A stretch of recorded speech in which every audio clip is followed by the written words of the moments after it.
Today Panasonic shooters will become happy because finally we have some proper news, good news, because Panasonic did register not only one but two new cameras in China, which means that within the next 1 to up to 3 months we're getting two new camera announcements.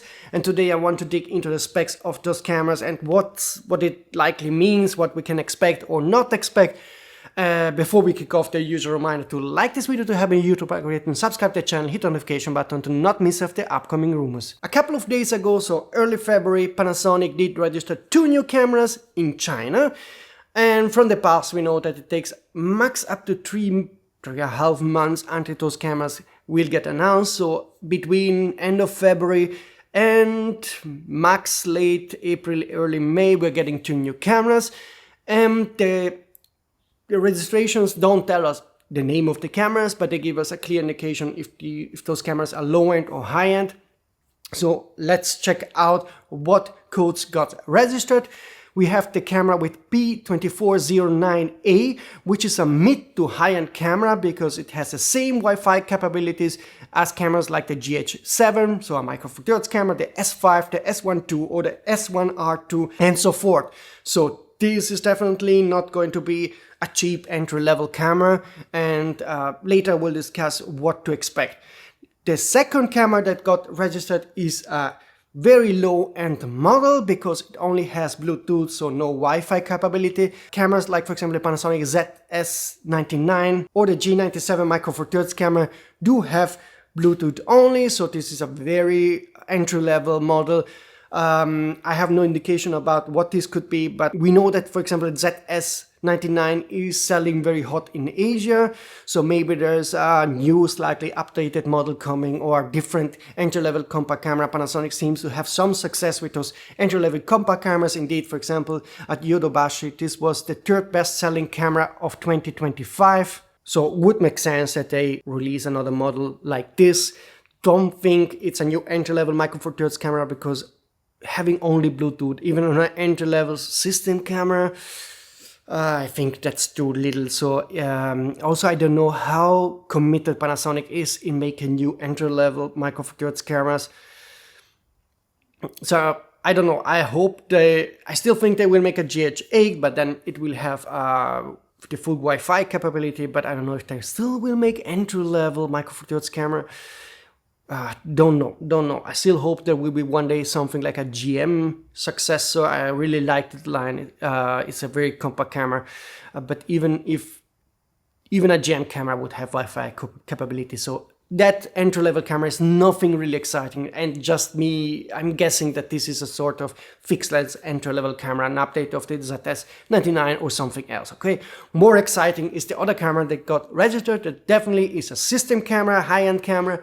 And there is no indication if this is a micro four thirds or L-mount camera. I'm just guessing L-mount is more likely. The GH7 is 2 years old, so I don't think the GH8 is coming this year. I don't think they plan to launch any other micro four thirds camera unless they surprise me with a new GM compact model, but I have heard nothing. So for me, the most likely scenario is that we're getting a L-mount full-frame camera. Of course, everybody now will shout that it's time for the S1H II to be released. And in my opinion, indeed, this would be the most hot candidate, that we're getting the S1H II pretty soon. Also, keep in mind that in April we have the NAB show, which is a cine-focused show. So it would be perfect to announce the S1H II for that event. So just making 1 + 1 + 1, I think that's a most likely candidate, but I didn't get yet a confirmation from any sources. So if you have some more info about this camera, you can contact me using this email address and contact form. If you find something on the web or you hear something from somebody, it's very helpful if you share the info so that we get closer to the truth behind this camera. So if this is the S1H II or not. I think Panasonic should announce the S1H II for many reasons. We got cameras like the Nikon ZR, the Canon C50. I know that Sony is likely to announce a new FX32, and Panasonic is very high into the cine stuff, so it would make sense for them to announce to announce a S1H II. There were some rumors about the S1H II that it would be more of a boxy style like the Sony FX3, so get rid of the AVF, make it very compact, and I think this would make sense to have a proper cine kind camera that you can rig and is very compact. I don't know if an AVF is really needed. We have great cameras like the S1 II, S1 IIe that do excellent video.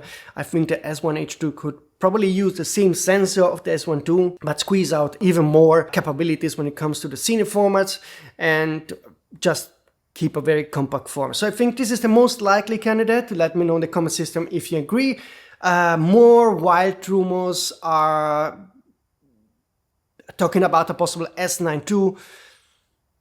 Don't know, this is not yet a very old camera, it's about 2 years old, so it would be very early to get a replacement. The only way I see a S9 II coming is if it is a completely different camera, so something like a S9 boxy style but with integrated EVF and mechanical shutter, but probably here it's my dream taking over here and hoping that this camera would be announced. I think the S9 is a nice camera, but it's a camera for street photographers and you really need an EVF in my opinion. But let me know if you agree with me or not, but S9 II with an EVF and mechanical shutter, yeah, it would be bulkier, thicker, and maybe change a bit of the philosophy of the S9.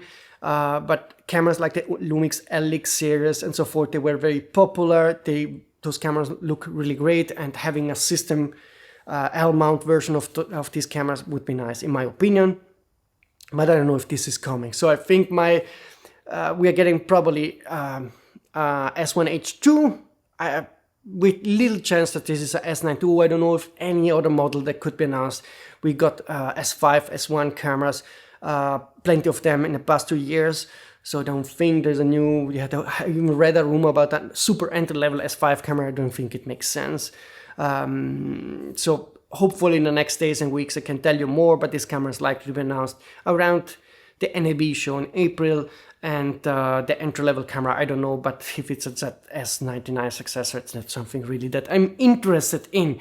But anyway, the good news is that after many months of pause, we are finally getting some Panasonic stuff. I didn't hear anything about lenses yet, but there might be some lens announcement ahead of the CP Plus show that kicks off in late February. Hopefully I will get some rumors, but we are likely not getting a new Panasonic camera at the CP Plus show, even if those cameras have been registered past week. Usually it takes a couple of months before they get announced, unless Panasonic wants to surprise us in some way. But I'm just saying that the pattern usually is that one, that it takes some time before the camera gets announced. So more likely we're getting some lens announcement at the CP Plus show, and then 1-2 months after, finally, those two cameras. Okay, folks, again, contact me if you have some info, would be very helpful.